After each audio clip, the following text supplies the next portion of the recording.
بسم اللہ الرحمن الرحیم۔ حضرت ابراہیم علیہ السلام۔ ولادت حضرت ابراہیم علیہ السلام۔ حضرت ابراہیم علیہ السلام کا سورج، چاند اور ستارے دیکھنا۔ علامہ ابی جعفر محمد بن جریر طبری اپنی کتاب تاریخ طبری میں حضرت ابراہیم علیہ السلام کا نسب یوں بیان کرتے ہیں: ابراہیم بن آزر بن ناحور بن ساروق بن آروق بن فالق بن عابر بن شالخ بن قنان بن ارفشت بن سام بن نوح علیہ السلام۔ جب حضرت ابراہیم علیہ السلام کا پیدائش کا وقت آیا تو رات کے وقت حضرت ابراہیم علیہ السلام کی والدہ جنگل میں تشریف لے گئے، جہاں ابراہیم علیہ السلام پیدا ہوئے۔ اس جگہ ان کی دیکھ بھال اور ان کو ایک غار میں رکھ کر واپس لوٹائے۔ پھر وہ بار بار اس غار میں جاتے تاکہ بچے کی نگہداشت کی جا سکے۔ جب آپ وہاں جاتے تو دیکھتے کہ ابراہیم علیہ السلام نے اپنے انگوٹھے کو منہ میں لیا ہوا تھا۔ کہا جاتا ہے کہ اللہ تعالیٰ نے ابراہیم علیہ السلام کے رزق کا انتظام ان کے انگوٹھا چوسنے کے ذریعے کیا۔ کہا جاتا ہے کہ حضرت ابراہیم علیہ السلام کے باپ نے اپنی بیوی سے اس کے حمل کے بارے میں پوچھا کہ کوئی بچہ پیدا ہوا ہے یا نہیں۔ انہوں نے جواب دیا کہ لڑکا پیدا ہو کر فوت ہو گیا۔ اس نے سچ سمجھ کر خاموشی اختیار کر لی۔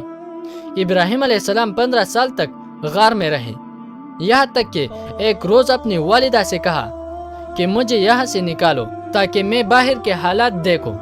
انہوں نے رات کے وقت ان کو باہر نکالا۔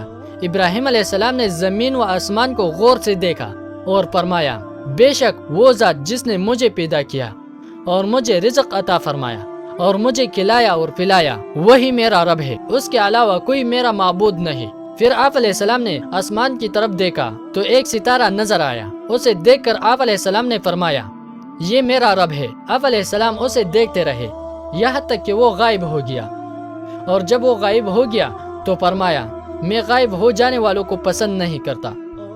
پھر چاند طلوع ہوا، جب اسے چمکتا ہوا دیکھا تو فرمایا: یہ میرا رب ہے۔ اسے دیکھتے رہے یہاں تک کہ وہ غائب ہو گیا، اور جب وہ غائب ہو گیا تو فرمایا: اگر میرا رب مجھے سیدھا راستہ نہیں دکھائے گا تو میں بھی ان لوگوں میں سے ہو جاؤں گا جو بھٹک رہے ہیں۔ پھر جب اگلا دن طلوع ہوا اور سورج کو دیکھا کہ اس کی روشنی پہلے 2 چیزوں سے زیادہ ہے تو فرمایا: یہ میرا رب ہے، یہ سب سے بڑا ہے۔ مگر جب وہ بھی غروب ہو گیا تو فرمایا: اے لوگو، جن چیزوں کو تم خدا کا شریک بناتے ہو میں ان سے بیزار ہوں۔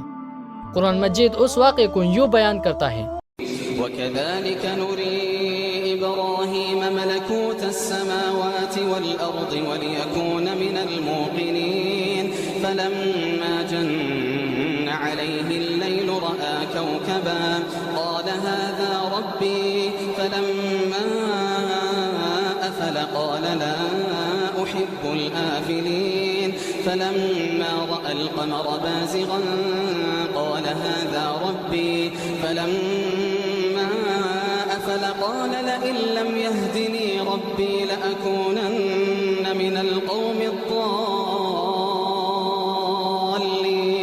فَلَمَّا رَأَى الشَّمْسَ بَازِغَةً قَالَ هَٰذَا رَبِّي هَٰذَا أَكْبَرُ فَلَمَّا أَفَلَتْ قَالَ يَا قَوْمِ إِنِّي بَرِيءٌ مِّمَّا تُشْرِكُونَ۔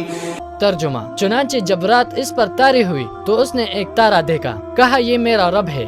مگر جب وہ ڈوب گیا تو بولا: ڈوب جانے والوں کا تو میں گرویدہ نہیں ہوں۔ پھر جب چاند چمکتا نظر آیا تو کہا یہ میرا رب ہے۔ مگر جب وہ بھی ڈوب گیا تو کہا اگر میرے رب نے میری رہنمائی نہ کی ہوتی تو میں بھی گمراہ لوگوں میں شامل ہو گیا ہوتا۔ پھر جب سورج کو روشن دیکھا تو کہا یہ میرا رب ہے، یہ سب سے بڑا ہے۔ مگر جب وہ بھی ڈوبا تو ابراہیم علیہ السلام پکار اٹھا: اے برادران قوم، میں ان سب سے بیزار ہوں جنہیں تو خدا کا شریک ٹھہراتے ہو۔ میں نے تو یکسو ہو کر اپنا رخ اس ہستی کی طرف کر لیا جس نے زمین اور آسمانوں کو پیدا کیا ہے، اور میں ہرگز شرک کرنے والوں میں سے نہیں ہوں۔ پھر جب حضرت ابراہیم علیہ السلام اپنے دینی رخ کو درست کر چکے تو اپنے والد کے پاس آئے۔ آپ اس وقت تمام باطل مذاہب سے بیزار اختیار کر چکے تھے، لیکن انہوں نے ابھی تک اس بات کا اظہار نہ کیا تھا۔ سو اپنے والد کے پاس آ کر بولا کہ میں آپ ہی کا بیٹا ہوں۔ ان کے والدہ نے بتایا کہ آپ کا بیٹا ہے۔